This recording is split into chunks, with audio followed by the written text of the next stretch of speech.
Gears of War is one of the most important and legendary franchises in all of gaming, and like most of its brothers from the Xbox 360 era, it is a shell of its former self.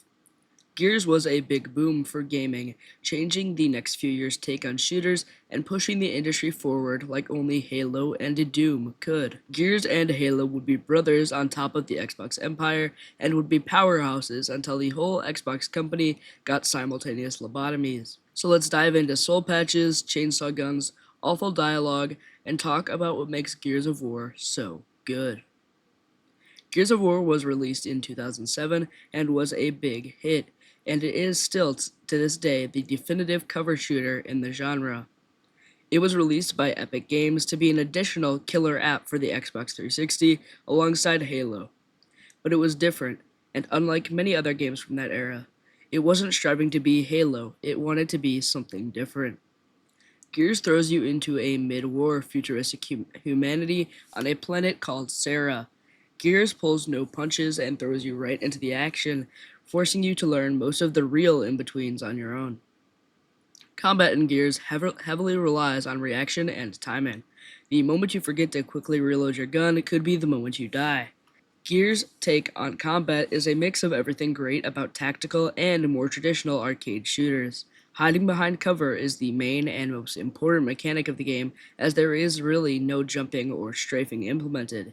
You can roll and dodge, but this is usually done behind cover to move from one block to the next so you can pop your head out and wait for the reasonably smart AI to peek their ugly heads out.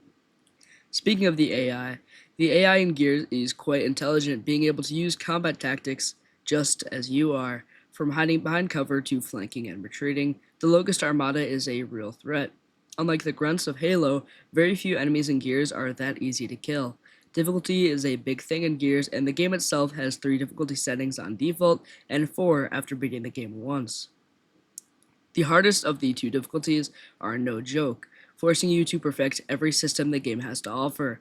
Knowing your current position and enemy's position is crucial, as one false move can be the end of you, as even the weakest of the locusts, the drones, have no issue pinning you down or locking you in place until they can end you. But the tools you utilize are one of the most important aspects of what makes Gears so badass, and are some of the coolest weapons in gaming. Gears is a tactical game at heart, and the variety of weapons holds that true. Your main weapon, and the most well known, is the Lancer, with the COG standard chainsaw bayonet and a rapidly firing base gun. This gun is almost always the mainstay, except for specific situations where you run out of ammo or an enemy that can take your bullets. Getting up close and personal is a rare and dangerous situation, especially when it comes to groups, but when you do make your way up in the face of your friendly neighborhood locusts through a cinematic run or through hiding and dodge rolling into their face. The other weapons that you have access to are pretty standard, like your hammer-burst assault rifle, Gnasher shotgun, and your snub pistol. These are not as used by most players, but can get the job done when your Lancer is low on ammo or in certain situations. Gears, like many other shooters, is no stranger to grenades, and they hold a special purpose against the locusts. As they hop out of the ground, you can throw a frag not only to kill a large number of them, but also to collapse the tunnel they emerged from. Gears has several other weapons that are more situation specific, such as the Hammer of Dawn or Grenade Launcher. The Hammer of Dawn is used to take out more durable enemies, such as the Berserker. By baiting an enemy locust or a group of locusts outdoors, you can use the COG satellites to rain down hell in a handbasket. Though these unique weapons are usually used to demonstrate plot points or to take down a big bad in specific situations. Though the weapons and world of Gears are cool, the writing and story are less than cool, for constantly restated missions to very little background at all. Gears of War lacks a really crucial and evident story. As you make your way through the demolished cities of Sarah, you will ask yourself, what the hell is going on here? But the truth is, there's not much, as the game doesn't really have a major story, and it does a terrible job of explaining what's happening. Aside from the occasional mission, explaining, or joke dialogue, which is awfully written, it is quite difficult to understand what's happening.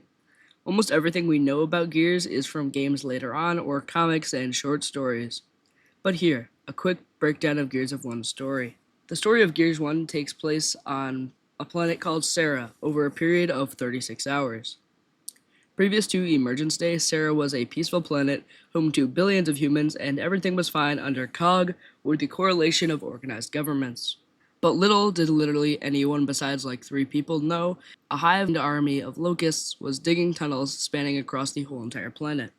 One day, they all hopped out of their holes and fucked shit up. This is where COG and our boy Marcus Phoenix come in.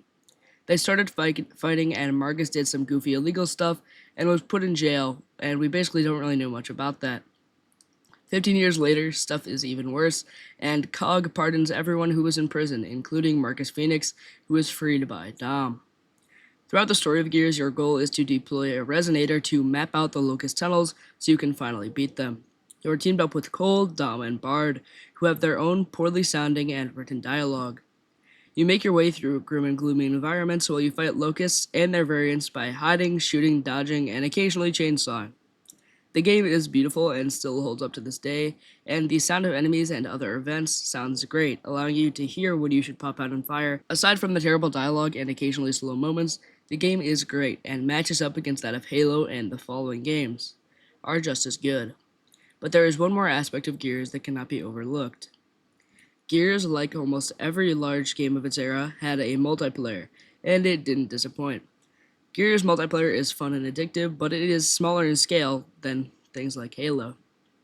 It has very few game modes. There are around 3, and they are all fun in their own right, from curb stomping the enemy captain to slaying enemies with your chainsaw. Though it's small, the multiplayer is great, but it could be better with some more additions, but I don't think that's happening in the year of trash and great games of 2024. In the end, Gears of War is a great game, and I would rate it around 9 soul patches out of 9.5 bandanas. Alright, see ya.